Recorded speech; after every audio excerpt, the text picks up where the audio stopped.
Hello, everyone, and welcome to the final session of this series. In this section, we'll be looking at the core principles of Ayurveda and how it explains the human body, health, disease, and healing. So, we're going to explore the principles of Ayurveda. Now, Ayurveda is based upon the idea that both the universe and human body are made up of five fundamental elements called the Panjabhuta, which consist of Vayu or the air, which governs the movement, circulation, and all the bodily processes involving motion and transportation. And then we have Jala or water, which represents the fluidity, cohesion, and it maintains some moisture throughout the body systems. And then the next element is Akash or ether, the space element, which creates room for all other elements to exist and function.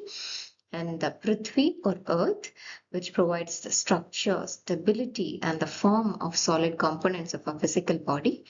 And the final element is Teja or fire, which controls the transformation, metabolism, digestion, and the energy production in the body. So these are the fundamental elements called the Panjabhutas, or the five elements of creation. And the Ayurvedic system is built upon the belief that these are the elements which constitutes to the human body, and they exist in different proportions in every individual, but the universe and the human body are made up of these five fundamental elements. So this is the basic belief of Ayurveda. Now, as we have seen, the five elements combine to create the three doshas or the tridoshas called Vata, Pitta, and Kapha. The doshas control all physiological and mental processes. Health is maintained when the doshas are in balance, and the disease occurs when this balance is disturbed. So these three doshas, they regulate every physiological and psychological processes that happens within our body. So we need to maintain a balance between these three doshas, otherwise the disease is going to happen. This is the three doshas.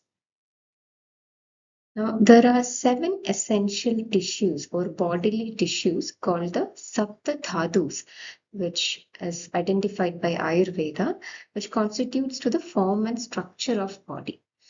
These are Rasa, which is plasma and lymph, Rakta, blood tissue, Mamsa, which is the muscle tissue, Meda, the adipose fat tissue, and then Asti, which is the bone tissue, and Majja, which is the bone marrow and the nerves, and Shukra, which constitutes the reproductive tissue. So these are the 7 bodily tissues which supports the growth, strength, and immunity, and as well as the reproduction of a human body. And proper nourishment of each dhatu is essential for a good health in a person.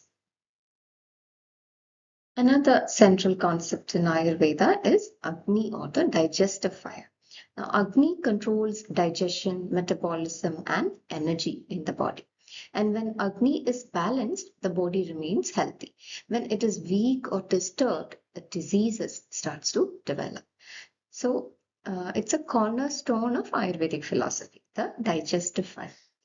Now, Ayurveda stresses on the harmony among these doshas that we have seen and the bodily tissues, the Sapta Dhadus, and the waste products and the digestion, which includes the digestive fire of Agni. So, overall well being of a person depends upon maintaining this internal balance.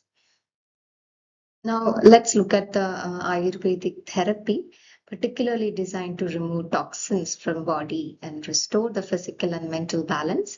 It's called Panchakarma.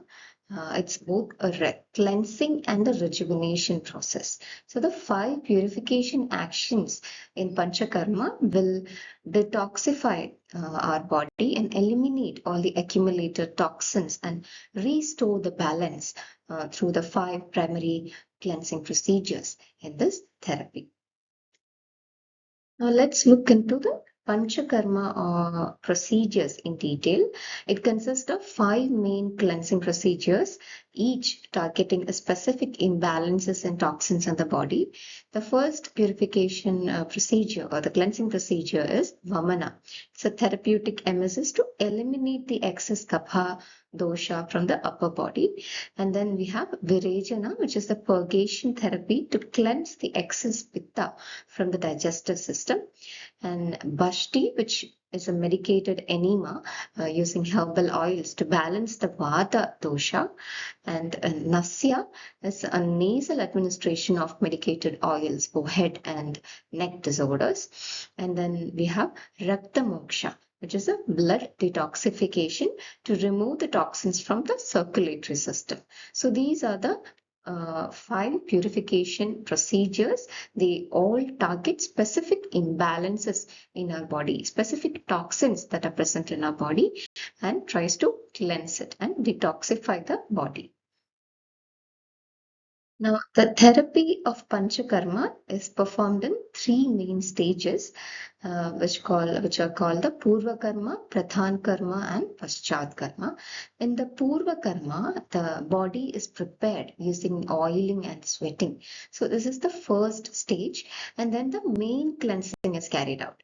The main cleansing is called the Pradhan Karma, and after the cleansing, care is called the Paschat Karma, which restores the digestion and strength of the body. So these 3 stages are extremely important for Panchakti, and for it to actually have any benefits, you have to follow these 3 stages very particularly.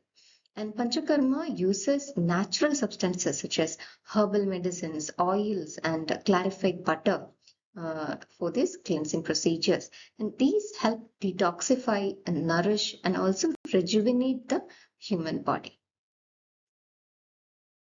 Ayurveda is not limited to medicine alone. It includes 8 major disciplines, together known as the Ashtanga Ayurveda, the 8 branches of medicine.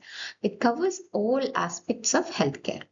The 8 branches are Kaya Chikitsa, which is the internal medicine treating the systemic disorders, and Kaumar Phritya, which is the pediatrics and child healthcare, and Bhuda Vidya, which is the psychiatry and psychological disorders.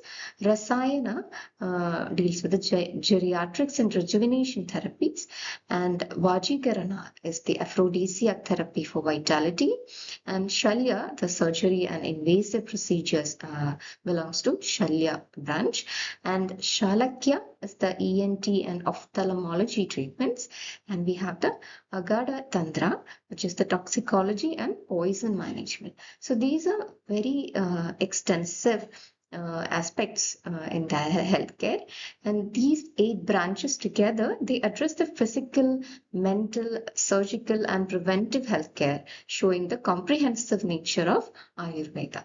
So these Ashtanga Ayurveda covers all aspects of healthcare. So it's not limited to medicine alone. Ayurveda is not limited. Now, along with Ayurveda, there exist some allied systems of medicine in India, each contributing to their holistic healthcare.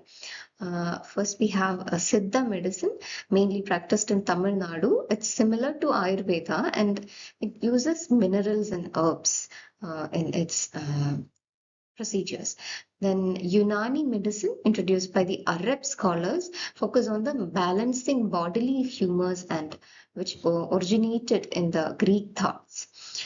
Then homeopathy treats diseases using highly diluted substances, and yoga promotes health through posture, breathing, and meditation.